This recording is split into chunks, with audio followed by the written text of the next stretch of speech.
My name is Daniel, and today Hugo is with me here on stage. And we both work as mobile software engineers at Facebook in London. And we work on the parts of our apps that are about image processing. And today we want to share some of our experience. We want to share some of the knowledge we've gathered with you. And we're also excited that in this talk we can do one little announcement later on. But first, let's have a look at the problem. Who didn't have to deal with images in the app? And as the Android community, we solved a lot of the problems that come with bitmaps. Downloading images and displaying them in a view is basically a solved problem. And we bake those into great libraries such as Glide, Picasso, or Fresco. But this doesn't really cover all the different things we can do with images in our apps. And one important flow that we often face that's still quite hard to do is taking user content, processing it, and then uploading it. In our app, that's usually the composer, where users select images and then share it. And images are a very important part for people to express themselves. And we want to make sure that this flow works nice and smooth. And I mentioned that we're preparing the images for upload. Why is that important? It's important because as capture technology improves, those images get bigger and bigger, have more details. And this is an image I took with my Pixel phone. It has over 12 megapixels. It is multiple megabytes large. And while this would upload quite quickly when you test it on your office Wi-Fi, if you happen to drop down to a 2G connection, you're easily talking about minutes that it takes to upload that image. And 2G connections are not limited to emerging markets. It's very easy to find you in a situation. For instance, if you're on a festival, if you're traveling by train, if you're on a hike. So it's a very important thing to consider. And it's not just about the upload speed. It's also about users who might be on a data plan and who just don't want to afford those 4 megabytes just for casually sharing one image with their friends. In our app, we usually have a toggle where the user can even specify how much quality they want for the image. If they want to have it very small of lower quality, which uploads fast, or if they're fine with uploading higher quality because they know they're in a good network and they want to afford this. One important thing that changes with that toggle is the resolution. And resolution is basically the biggest lever that we have for image size. Every time we halve a side length of that image by 2, the total number of pixels in that image reduces by factor 4. Which means it has a basically quadratic impact on the file size. If you compare that to just adjusting the quality parameter for JPEG, then the effect isn't that strong, but the image will look pretty bad very easily. The next thing I want to talk about is how do we do that? Like, sounds pretty simple. Yeah, we just resize that image and compress it, then we're done. But actually, it's a bit like climbing a huge mountain. Having multiple steps along the way, and also some false tracks that are easy to miss, and some stops we have to do. And the first one that I mentioned was resizing. And with Android, we basically have 2 choices while we're doing that. One thing is sampling that image while we decode it, which means that the decoder already skips some pixels and never needs to allocate the full image and memory. Or we can go ahead and do precise resizing, but that would require us to load the entire image as a bitmap, allocate a second bitmap, and then draw it onto there. Images don't just store the pixel data, they also store metadata. And JPEG files store EXIF metadata, which might also include elements such as the desired orientation on display. And if you ignore that, your image will just show up sideways. In the same category are color spaces. And those are easy to miss if you're just testing with a small set of images. And also, early Android versions made it very hard to do this correctly. As every time we decode and re-encode an image, we heard the quality to file size ratio. It's very intriguing to look if we can maybe do some of those steps losslessly. And as I mentioned, those creation flows are really important for us. And we might have more information about the image, and the system's one-size-fits-all quality parameters might not be the right ones for you. And that's when you might want to look into, hey, what other options do I have to further customize the encoding of my image? And that pretty quickly also gets you to the next point, where you say, system encoder works quite well for the general case, but for our images, we want to use this external encoder, and we want to use a newer version that gives us a better compression rate. Let's have a look how that journey of building an image pipeline might look in code.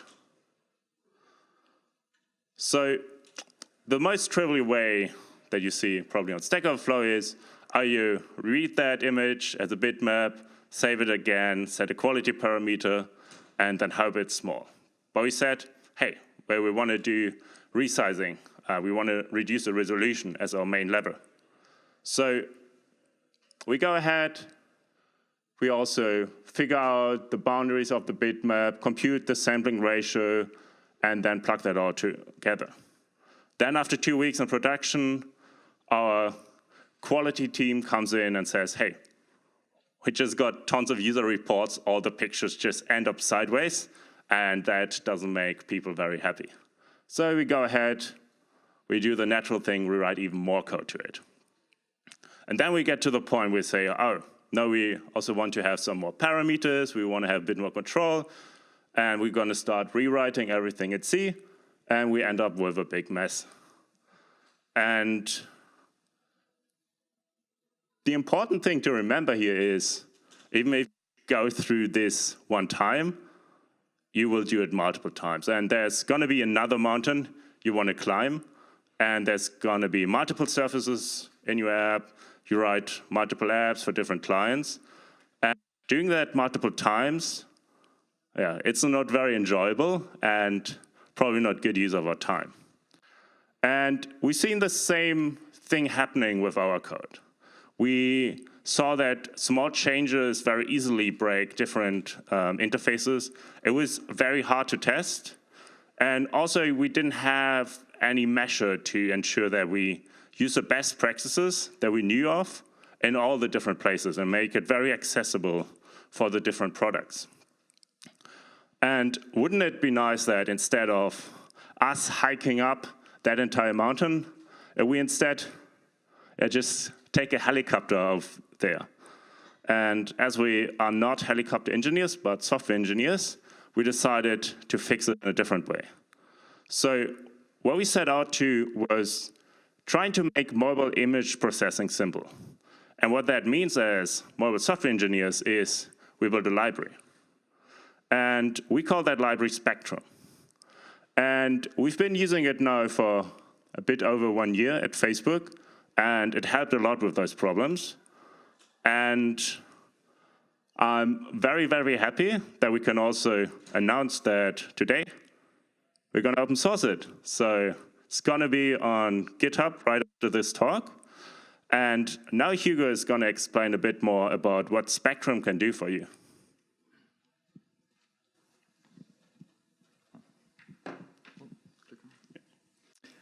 Thanks, Daniel. So building Spectrum, our primary goals was to build a library that's simple to use, a library that's efficient, and cross-platform.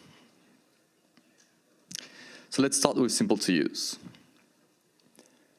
Image processing should be a simple task, not a cumbersome process like it currently is.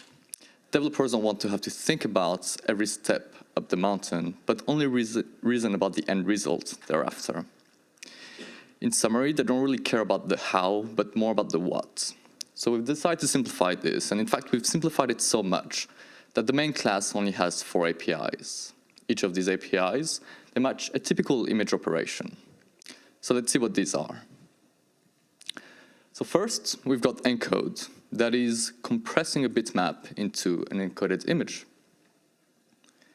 The opposite process, decoding, decompressing an encoded image back into a bitmap. One can also alter an encoded image, producing another encoded image. That process is called transcoding. And finally, Spectrum also allows to modify a bitmap, producing another bitmap, and we've labeled that as transform. Now, let's step back a moment and admire the mountain from earlier. So with Spectrum, it now boils down to these few lines of code. I'm not going to analyze each line here. Daniel will go through it later on when he mentions a scenario. I just want to grab your attention on the resizing bit here.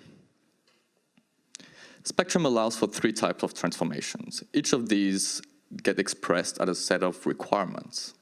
So first, we've got resize. You define it by a target size that you don't want your final image to exceed. Essentially, Spectrum being focused for the upload flow will never be upscaling your image. The second transformation, it's crop. Pretty straightforward. So you define the area to extract either by a set of factors relative to the image size or by absolute values defining the crop region. And then finally, rotate. So this is expressed as an angle in degrees and has to be a multiple of 90. You can also ask it to be flipped vertically, horizontally. And finally, you can ask Spectrum to always produce an image that's going to be up-oriented so that the image orientation doesn't rely on the metadata. Okay, so simple to use, but we built Spectrum also to be efficient. As Daniel mentioned, images can be huge, particularly when decompressed. For example, the 4 megabytes encoded image, once you decompress it, is going to reach almost 50 megabytes. So managing these images efficiently is really important in a world where RAM is a scarce resource. So efficiency in the runtime, perhaps equally importantly, efficient in the generated image size. For this reason, we've decided to base our JPEG codecs on the fantastic open source library, MostJPEG, built by the folks over at Mozilla. So let's see what are the benefits. So this graph plots the difference between an original image and its encoded version. On the vertical axis, we've got its similarity expressed through MSSIM. On the horizontal axis, that's its relative file size in bits per pixel. So in simple terms, here we're aiming at the top left corner, a tiny image that looks identical to its original image. So first, let's draw the curve for an image encoded via libjpeg turbo, which is essentially the standard JPEG codec you'll find on most platforms. As one would expect, we can observe that the size of the image increases as its similarity score increases. Essentially, it comes down to 2 phases. The first phase, where for each byte that we invest, we get a considerable quality improvement. And then a second phase, where we start getting diminishing returns. In the middle, that's what we call the sweet spot, and usually that matches the quality value between 75 to 85. Now, let's draw the same curve, but this time using MostJPEG, the codec that we've used in Spectrum. So MostJPEG being consistently on the top left-hand corner means that we can either get a smaller file size for similar image quality, or get a higher quality for similar file size. For reference, depending on the image, the file size improvement is going to be between 5 and 10%, which is non-negligible. Just as with most trade-offs, though, this comes at a cost, and here in that case is the computational cost, the duration it takes to encode said image. We'll talk about this more later on. So Spectrum's core was built in C++, which means we've easily ported it to iOS. Just like on Android, we built an idiomatic wrapper sitting on top of it and talking with a shared C++ code base. On iOS, we've built an Objective-C wrapper, which means that we can easily use it from Swift. Let's have a look at what this looks like. Now, this should be pretty similar and familiar to the previous slides, but yet a bit different. And yes, this is not Kotlin, this is Swift. There's more. Spectrum was also built to be extensible. So the core library simply coordinates the flow of information depending on codecs and behaviors vended by plugins. We've bundled codecs for JPEG, PNG, and WebP, but developers are free to add support for additional image formats. Doing so simply requires providing a compressor and a decompressor to the library. Developers can also extend the base processing logic. Daniel will dive a little bit more into this later on when he talks about the architecture. So Spectrum is also customizable. Low-level configuration tend often to be overlooked by platform-vended frameworks. While keeping it simple to use, we wanted to allow for a broad set of customization options. For example, with Spectrum, you can specify the chroma subsampling of the JPEG image. Once again, we'll explore more this in a second. Finally, last but not least, robust. Spectrum is used in production in some of our most popular apps at Facebook. It encodes a lot of images every single day, and it has become a foundational piece of our mobile image processing infrastructure. So now I'm going to pass it on back to Daniel, who's going to walk us through a typical scenario where you want to use Spectrum. Daniel? Thank you, Hugo. Cool. Let's have a look how you could use Spectrum for your app. And adding it is pretty similar to most Android libraries, just adding the dependency in your Gradle file, and then you can instantiate Spectrum. What you can pass in is one login callback, so you have one central piece that gets all the information whenever some place in your app called Spectrum. And the other thing you pass in are the aforementioned plugins. As Spectrum comes with a substantial amount of code in C++, it's important that you also enable the ABI split. Otherwise, every single APK will ship with all 4 different architectures, and that would hurt APK size. So don't forget to enable that. Hugo mentioned Spectrum is simple and efficient. And let's go back to the beginning where we talked about preparing images for upload. And we said what we want to do is resize to a target dimension, encode for a small file size, and have a compatible output. This is a code that we briefly saw earlier on. This time, let's go through it step by step. The first thing we specify is an encode requirement. This one tells Spectrum that the final image that we eventually want to have should be a JPEG image with a general quality parameter of 80. We take that and add it to our transcode options. There we also say that the final image should not exceed 2048 pixels in any dimensions.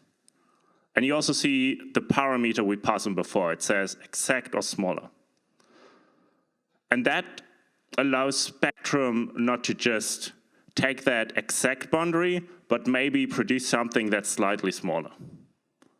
And that one is really interesting because if you have certain sizes relative to the input size, we can just use DCT sampling to get to that final size. And that will be much more efficient and of much better quality than doing the two-phased approach where we first sample and then resize to the exact dimension. And then we come to the real call. This is one of the 4 different methods for API that Hugo mentioned. What we first pass in is where the image should be read from. In this example, an input file. Then you need something to write to. We take an output stream here. We pass in the transcode options, and finally, we give a color identifier. And this is just for you. This is something that would be passed to the logging callback that we mentioned earlier. Looks a bit better than climbing that mountain multiple times. The other thing we mentioned was customizing and encoding. And you might be wondering why you would need that. This is probably something you've seen somewhere. Trying to save some graphical image as JPEG, you get tons of artifacts. The characters don't look right. They have this dark border around them. The colors on the edges are totally off and different tones of red. And wouldn't it be great if we can make that at least a little bit better, a little bit more pleasant to the eye? And to talk about that, we would first need to have a quick look on how JPEG actually works and on how it stores color information. One thing that JPEG does is when you save your RGB data, it actually splits it up differently. It splits it up into one luminance channel and two chroma channel.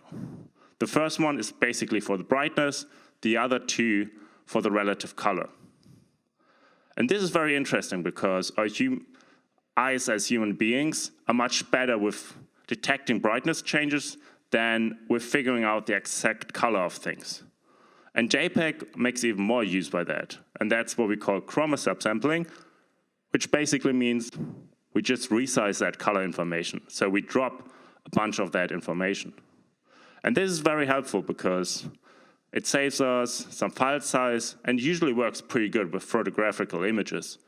But it doesn't work so well with graphical content. And this example where we store those at a quarter of a resolution, it's usually called 420 subsampling, whereas storing it as a full resolution would be 444 sampling. And if you compare those next to each other, you, for instance, can see that the outer border has the correct color and that the individual characters don't have this dark border around it. It's not perfect, but at least looks a little bit better. And this is just one example of different customizations you can do for the encoding and spectrum. And there are definitely much more. You can configure trellis, you can configure progressive scan configuration when saving the JPEG. And that's something that might not be interesting to everyone, but it is there and it is accessible if you need it. And setting this in code is also quite straightforward. You just create a configuration object, provide your overrides, and then pass it to encode or transcode options. Hugo is now going to talk about one different technique that Spectrum can use to preserve the quality. Thanks, Daniel. So the typical process to modifying and applying transformations on an encoded image usually entails decompressing that image, applying the transformation on the pixel data, and then recompressing it. So while this is typically okay for lossless formats such as PNG, it causes a loss of quality on lossy formats such as JPEG. So if we step back for a second and think about the lifetime of an image, let's say I want to capture something. I'm going to take my phone, open the camera app, take a picture. Presumably the camera app is going to capture the colors information, then compress it and save it on disk. So we've got our first encoding phase here. Then later on, I might open my social media app, import it from my camera roll. And as Daniel mentioned, most of these clients are going to do some additional preprocessing, resizing it, perhaps apply some crop or whatnot. So then we're going to have a second compression phase here. And that may not be finished just yet. We're going to send it off to the server, and your server may have a different set of requirements of images before storing it. So it may apply an additional compression phase at this stage. And then finally, your friend is going to open the social media, the app is going to request the image, and the CDN may decide to somehow apply yet another compression phase, as you would have guessed. each and every time this happens, the image is going to lose quality, and its quality to file size ratio is going to degrade. So before diving into a potential solution and what we could do to avoid this in some cases, let's explore more how JPEG encode images. So JPEG files are composed of tiles called minimum coded units, or MCUs. Each of these tiles are usually 8 by 8 pixel or 16 by 16 pixel, depending on the chroma subsampling of the image. So this is a bit of an exaggerated example. Let's say that we want to crop the centerpiece of this image. Without decoding MCUs, the library can simply discard some of the tiles losslessly and recreate another image, thus without losing quality. Lossless cropping has some limitations though. Let's see an example. So imagine we want to crop the red region here. Because it doesn't perfectly align with the MCU boundary, the library will have to approximate the crop region to their closest edge. For this reason, to match the lossless rule in Spectrum, the crop requirement will need to allow for inexact cropping. Let's see how you do this by code. So first, we're going to define the encode requirement, much like before, except this time, we're going to set its mode to lossless. Then we're going to pass this encode requirement to the transcode options and add a relative cropping requirement on here. Note the must be exact flag set to false to make sure that Spectrum will match a lossless rule. So transforming JPEG without losing quality is possible, so long you're ready to potentially sacrifice some of the correctness. In addition to cropping, JPEGs can also be easily rotated without the associated costs of recompression. Now, before passing on back to Daniel, I want to talk about some of the trade-offs. Spectrum is no silver bullet, and from the beginning our focus has been towards images that are destined to be sent over the network. This means that the size of the image, the size of the final image, is one of the most important factors out of everything. And it's actually more important than the time it takes to encode the image. When you think about it, even if your image takes longer to encode, because you have a smaller file size, like the total duration of encoding the image plus the upload may be somewhat similar. In addition to this, spending less time transferring the image over the network means that potentially you'll have a better upload reliability. So in the end, the duration impact may be amortized by this. So what does this mean? Typically, you would want to use Spectrum only in your upload flow when you encode images. Note that most of these trade-offs are based on the underlying JPEG codecs choice that we've made using MostJPEG, and one could potentially add support for decompressing and compressing JPEG with the libJPEG codecs, which would sort of negate most of these trade-offs. So I'm going to pass it on back to Daniel, and he's going to talk about the architecture of Spectrum. Daniel? Thank you. So let's have a little look under the hood. And let's talk a bit about Spectrum does those decisions and how we tried to avoid that big mess of code of an image pipeline that we saw early on. The Android API that we showed in those slides is basically just a very thin wrapper around the C++ core. And it's really the C++ core that contains the logic and talks with the plugins. And by default, we ship with plugins for PNG, JPEG, and WebP, and they also then wrap around some native implementation. For instance, JPEG wraps around the MostJPEG library. And the interesting bit is that you can load those plugins dynamically.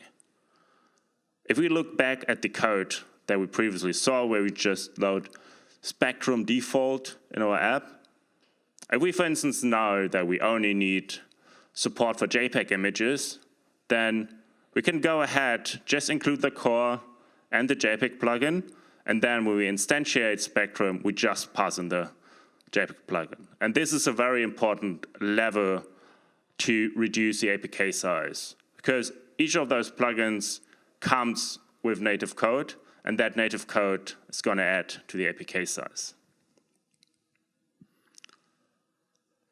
let's look how the C++ core works and how we can have those different handlings of different flows without ending up in a huge mess.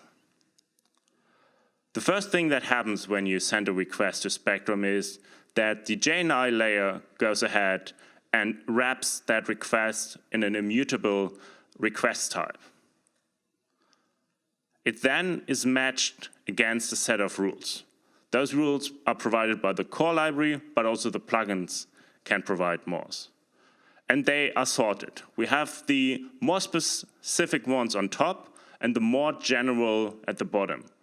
For instance, the lossless handling of different requests for JPEGs would be on the top. So they would be more desirable to choose. They would be earlier chosen. And the more general ones, for instance, those we will just decode the image, apply the transformation, and encode it again, are at the bottom.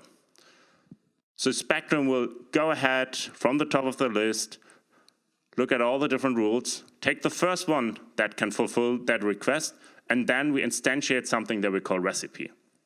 And that recipe basically then describes what operation should be used and what components are involved. And those work on our abstract